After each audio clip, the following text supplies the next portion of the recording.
La conquista del pan, Piotr Kropotkin, la vivienda. Y quienes siguen atentamente el estado de ánimo de los trabajadores han debido advertir que, insensiblemente, se va formando un acuerdo acerca de una importante cuestión, la de la vivienda. Hay un hecho cierto, en las grandes ciudades de Francia, y en muchas pequeñas, los trabajadores llegan poco a poco a la conclusión de que las casas habitadas no son, de ninguna manera, propiedad de aquellos a quienes el Estado reconoce por propietarios. Es una evolución que tiene lugar en los espíritus y ya no se podrá hacer creer al pueblo que el derecho de propiedad sobre la vivienda es justo. La casa no ha sido edificada por el propietario, ha sido construida, decorada, empapelada por centenares de trabajadores, a quienes el hambre ha empujado a las obras y a los que la necesidad de vivir ha llevado a aceptar un salario mísero. El dinero gastado por el pretendido propietario no ha sido producto de su propio trabajo. Ha sido acumulado, como todas las riquezas, pagando a los trabajadores los 2/3 o tan solo la mitad de lo que se les debía haber pagado. En fin, es sobre todo esto por lo que la enormidad salta a la vista. La casa debe su valor actual al provecho que el propietario pueda obtener de ella. Pero este provecho se debe a que está construida en una ciudad pavimentada, con luz de gas, con comunicaciones regulares con otras ciudades, con establecimientos de industria, comercio, ciencias y artes, a que esa ciudad tiene puentes, muelles, monumentos arquitectónicos, y a que ofrece al habitante 1000 comodidades y 1000 atractivos que no se conocen en las aldeas, a que 20 o 30 generaciones han trabajado para hacerla habitable, sanearla y embellecerla. En ciertos barrios de París una casa vale 1 millón, no porque contenga en sus muros el equivalente a 1 millón de trabajo, sino porque ella se encuentra en París. Desde hace siglos, los obreros, los artistas, los pensadores, los sabios y los literatos han contribuido a hacer de París lo que es hoy en día, un centro industrial, comercial, político, artístico y científico, porque tiene un pasado, porque gracias a la literatura, son conocidas sus calles tanto en las provincias como en el extranjero, porque es producto del trabajo de 18 siglos, de medio centenar de generaciones de toda la nación francesa. ¿Quién tiene derecho a apropiarse de la más pequeña parte de ese terreno, o el último de los edificios, sin cometer una manifiesta injusticia? ¿Quién tiene derecho a vender a quien sea que sea la menor parcela del patrimonio común? Sobre este asunto, decimos, hay acuerdo establecido entre los trabajadores. La idea del alojamiento gratuito se manifestó claramente durante el sitio de París, cuando se pedía la anulación pura y simple de las deudas reclamadas por los propietarios. También se manifestó durante la Comuna de 1871, cuando el París obrero esperaba del Consejo de la Comuna una resolución enérgica aboliendo los alquileres. Esta será aún la primera preocupación del pobre cuando la revolución haya estallado. Con revolución y sin ella, el trabajador necesita un abrigo, una vivienda. Pero por malo y por insalubre que éste sea, siempre hay un propietario con poder para expulsarlo de ella. Es verdad que, con la revolución, este propietario ya no encontrará porteros ni oficiales de justicia para poner sus harapos en la calle. Pero quién sabe si mañana el nuevo gobierno, por revolucionario que pretenda ser, no reconstituya las fuerzas represivas y no lance la jauría policíaca nuevamente contra el trabajador. Se vio cómo la Comuna proclamó el aplazamiento de los alquileres debidos hasta el 11 de abril, pero solo hasta el 1 de abril, tras ese plazo habrían debido pagar, a pesar de que París era una ciudad sin administración, con una industria parada y 30 céntimos de recursos por revolucionario. Sin embargo, es preciso que el trabajador sepa que el no pagar al casero no solo es aprovecharse de la desorganización del poder. Es preciso que sepa que la vivienda gratuita está reconocida como principio y sancionada, digámoslo así, por el asentimiento popular, que el alojamiento gratuito es un derecho legalmente proclamado por el pueblo. Vamos a esperar que esta medida, que tan perfectamente responde al sentimiento de justicia de todo hombre honesto, sea tomada por los socialistas mezclados con los burgueses en un gobierno provisional. Esperaríamos bastante tiempo, hasta el retorno de la reacción. He aquí por qué, rechazando Fajín y Kepis signos de comando y servidumbre quedando pueblo entre el pueblo, los revolucionarios sinceros trabajarán con él para que la expropiación de las casas sea un hecho cumplido. Trabajarán para crear una corriente de ideas en esta dirección, trabajarán para ponerlas en práctica, y cuando estén maduras, el pueblo procederá a la expropiación de las casas, sin prestar oídos a las teorías, que le echarán en cara sobre las indemnizaciones que abonar a los propietarios y otras tonterías. El día en que la expropiación de las viviendas sea un hecho, el explotado, el trabajador, habrá comprendido que han llegado los tiempos nuevos, que no permanecerán más inclinados delante de los ricos y de los poderosos, que la igualdad se ha afirmado un gran día, que la revolución es un hecho cumplido y no un golpe teatral como los que ya se han visto demasiadas veces. 2. Si la idea de la expropiación se populariza, su puesta en práctica no chocará contra los insuperables obstáculos con los que nos quieren amenazar. Ciertamente, los señores galoneados que habrán de ocupar los sillones abandonados de los ministerios y del municipio no dejarán de acumular obstáculos. Hablarán de conceder indemnizaciones a los propietarios, de elaborar estadísticas, de redactar largos informes, tan largos que podrían durar hasta el momento en que el pueblo, agobiado por la miseria de la desocupación, no viendo venir nada y perdiendo su fe en la revolución, deje libre el campo a los reaccionarios y concluyan por hacer odiosa a todo el mundo la expropiación burocrática. En esto hay, en efecto, un escollo contra el cual todo puede zozobrar. Pero si el pueblo no se rinde a los sofismas con que tratarán de deslumbrarlo, si comprende que una vida nueva demanda procedimientos nuevos, y si toma la tarea en sus propias manos, entonces podrá hacerse la expropiación sin grandes dificultades. Pero, ¿cómo podrá hacerse? Nos preguntarán, nosotros lo diremos, pero con una reserva. Nos repugna trazar planes de expropiación detalladamente. Sabemos de antemano que todo cuanto un hombre o un grupo puedan proyectar hoy, será superado por la vida humana. Esto ya lo hemos dicho, se hará mejor y con más sencillez que todo cuanto pudiera dictarse anticipadamente.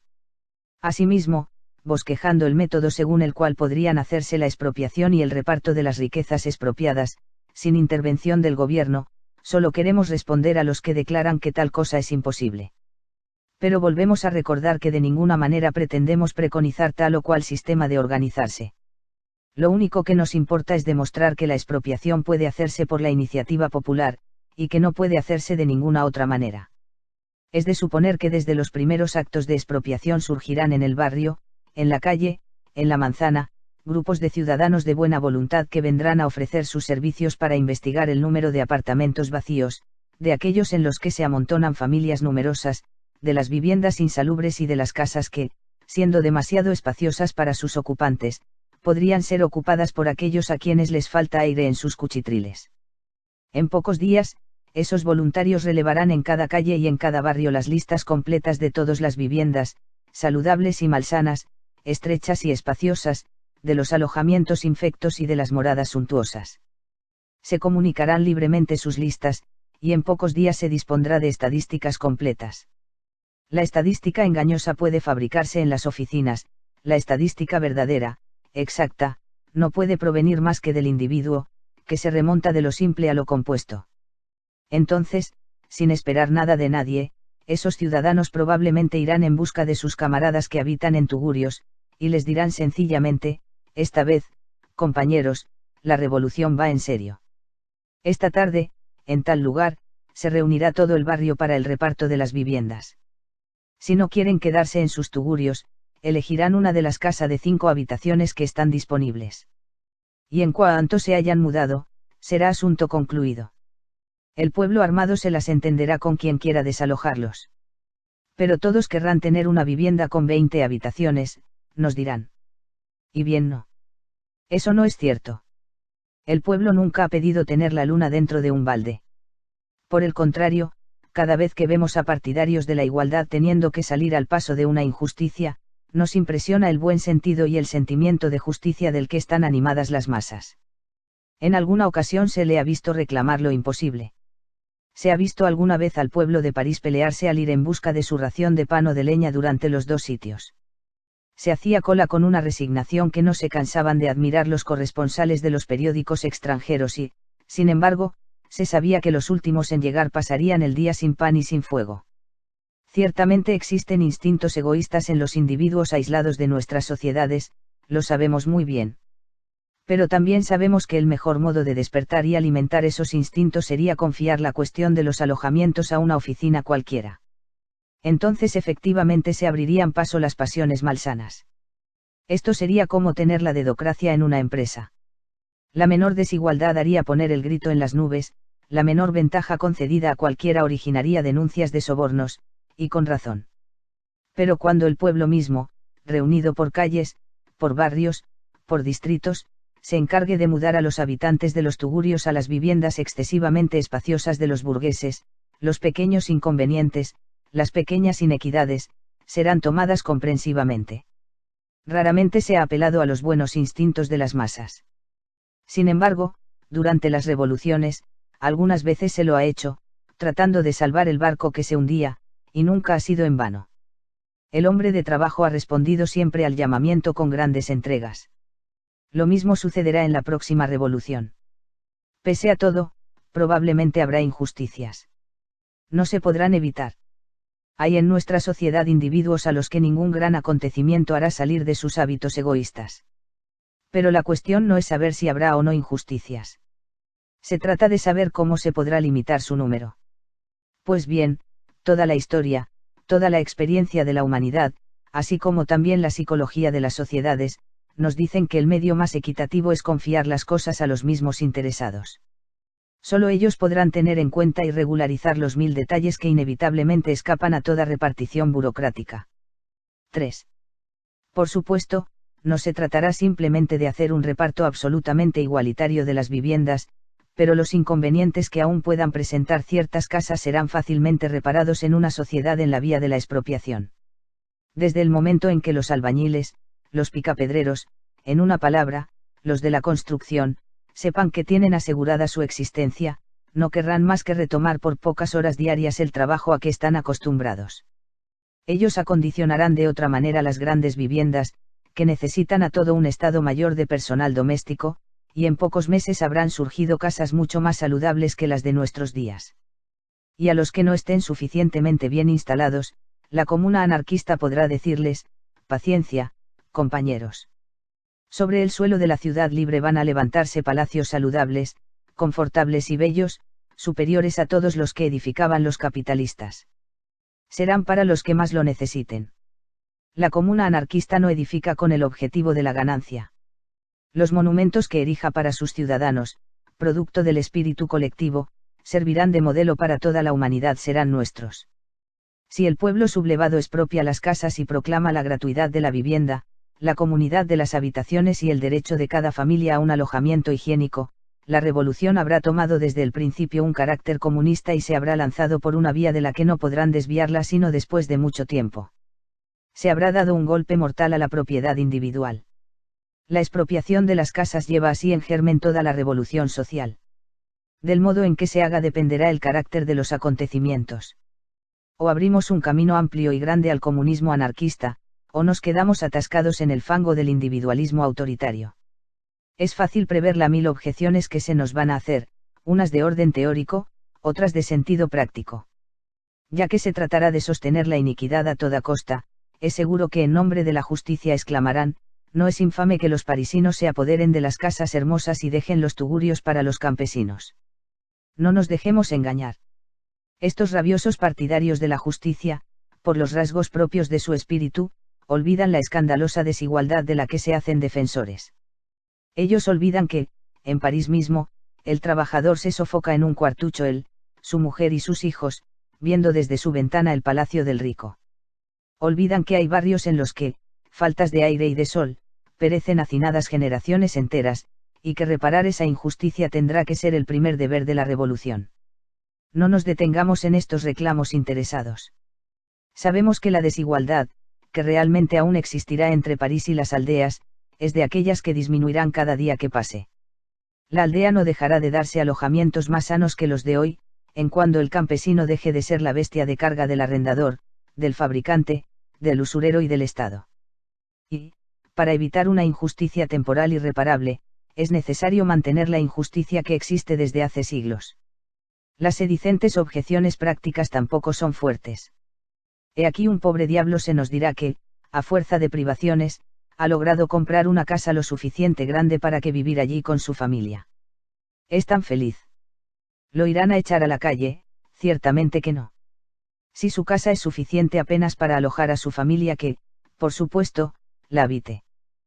Que cultive el jardín al pie de sus ventanas. Nuestros muchachos, en caso de necesidad, irán a darle una mano. Pero si en su casa hay un cuarto que él alquila a otra persona, el pueblo irá y le dirá al inquilino: Usted sabe, camarada, que ya no debe el alquiler. Quédese con el cuarto y no pague más nada. Ya no hay que temer al casero. Esta es la social. Y si el propietario ocupa el solo 20 piezas y hay en el barrio una madre con 5 hijos apiñados en un solo cuarto, y bueno, el pueblo irá a ver si entre las 20 piezas no se podrá, después de algunas reparaciones, dar un pequeño pero buen alojamiento a la madre y sus 5 hijos. ¿No será eso más justo que dejar a la madre y sus hijos en el cuartucho y al señor engordando en el castillo? Además, el señor se acostumbrará muy pronto, cuando ya no disponga de sirvientes para arreglarle los 20 cuartos, su burguesa se pondrá contenta al desembarazarse de la mitad de sus habitaciones. Pero esto será una completa conmoción, van a gritar los defensores del orden. Las mudanzas no tendrán fin. Sería lo mismo que echar a todo el mundo a la calle y sortear las habitaciones. Y bien, estamos convencidos de que si no se entromete ningún gobierno y se confía toda la transformación a los grupos formados espontáneamente para esta tarea, las mudanzas serán menos numerosas que las que se producen en un solo año a consecuencia de la rapacidad de los propietarios. Por empezar, existen en todas las ciudades importantes un número tan grande de habitaciones desocupadas, que casi bastarían para alojar a la mayoría de los habitantes de los tugurios. En cuanto a los palacios y a los pisos suntuosos, muchas familias obreras no los querrán, pues no son útiles si no pueden ser atendidos por una numerosa servidumbre. Asimismo, sus ocupantes se verán obligados bien pronto a buscar habitaciones menos lujosas, donde las señoras banqueras cocinarán por sí mismas. Y poco a poco, sin que sea necesario acompañar al banquero con un piquete a una buhardilla y al inquilino de la buhardilla al palacio del banquero, la población se repartirá amistosamente las habitaciones existentes con el menor barullo posible. No se ve en las comunas agrarias distribuirse los campos, molestando tampoco a los poseedores de parcelas, que resta solamente constatar el buen sentido y la sagacidad de los procedimientos a los que ha recurrido la comuna.